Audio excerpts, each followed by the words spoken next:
Welcome to Jaya's homely kitchen. ഇന്ന് നമുക്ക് capsicum ഉപയോഗിച്ച് തോരൻ തയ്യാറാക്കാം. ഇതിന് വേണ്ട ഇൻഗ്രീഡിയൻസ്: ഞാനൊരു ചെറിയ സൈസ് ക്യാപ്സിക്കം, ഏകദേശം 100 ഗ്രാമുള്ള ഒരെണ്ണം തീരെ ചെറിയ പീസായിട്ട് കൊത്തിയരിഞ്ഞ് വെച്ചിട്ടുണ്ട്. ഒരു മീഡിയം സൈസ് സവാള അതുപോലെ ചെറുതായിട്ട് അരിഞ്ഞിട്ടുണ്ട്. 1.5 ടീസ്പൂൺ വെളിച്ചെണ്ണ, 1/4 ടീസ്പൂൺ കടുക്, 3 ടേബിൾ സ്പൂൺ തേങ്ങ, ഒരു നുള്ളു മഞ്ഞൾപ്പൊടി, ഒരു വറ്റൽമുളക്, കുറച്ച് കറിവേപ്പില, 3/4 ടീസ്പൂൺ മുളക് പൊടി, ആവശ്യത്തിന് ഉപ്പ്, 5-6 അല്ലി വെളുത്തുള്ളി, 1/4 ടീസ്പൂൺ ജീരകം. ആദ്യം തേങ്ങയും ജീരകവും വെളുത്തുള്ളിയും മുളക് പൊടിയും മഞ്ഞൾപ്പൊടിയും ചേർത്ത് വെള്ളം ഒഴിക്കാതെ അരപ്പൊന്ന് ഒതുക്കിയെടുക്കണം. അരപ്പ് ചതച്ചെടുത്തിട്ടുണ്ട്. ഇനി നമുക്ക് തോരൻ തയ്യാറാക്കി തുടങ്ങാം. പാൻ ചൂടാകുമ്പോൾ എണ്ണ ഒഴിച്ചു കൊടുക്കുക. ഞാൻ വെളിച്ചെണ്ണയാണ് ഉപയോഗിക്കുന്നത്. കടുകിട്ട് പൊട്ടിക്കണം. സവാളയും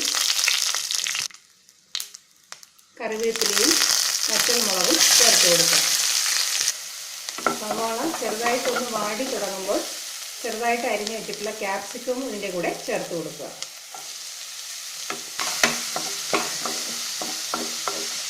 ക്യാപ്സിക്കവും സവാളയും കൂടെ 3-4 മിനിറ്റ് നന്നായിട്ട് മീഡിയം ഫ്ലെയിമിൽ വെച്ച് വഴറ്റിയെടുക്കണം. 2-3 മിനിറ്റ് വാടിയതിന് ശേഷം ഉപ്പ് ചേർത്ത് കൊടുക്കുക.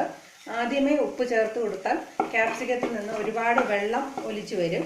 അത് നന്നായിട്ട് വഴറ്റിയെടുക്കാൻ ബുദ്ധിമുട്ടാവും. അതുകൊണ്ട് 2-3 മിനിറ്റ് വഴറ്റിയതിന് ശേഷം മാത്രം ഉപ്പ് ചേർത്ത് കൊടുക്കുക. 2-3 മിനിറ്റ് നന്നായിട്ട് വാടിയതിന് ശേഷം അരപ്പും കൂടെ ചേർത്ത് കൊടുക്കുക.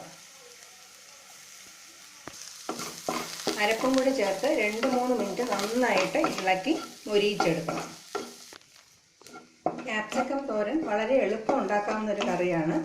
ക്യാപ്സിക്കം കട്ട് ചെയ്യാനും അധികം മെനക്കേടില്ലാത്ത ഒന്നാണ്.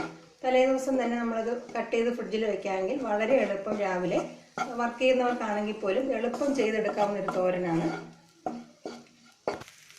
തോരൻ നന്നായിട്ട് മൊരിഞ്ഞ് വന്നിട്ടുണ്ട്. ഇനി നമുക്കിത് ഗ്യാസ് ഓഫ് ചെയ്ത് വിളമ്പുന്ന പാത്രത്തിലേക്ക് മാറ്റാം. വളരെ സ്വാദിഷ്ടമായ ക്യാപ്സിക്കം തോരൻ തയ്യാറായി കഴിഞ്ഞു. ഇതെല്ലാവരും വീട്ടിൽ പരീക്ഷിക്കുക. Thank you for watching my video.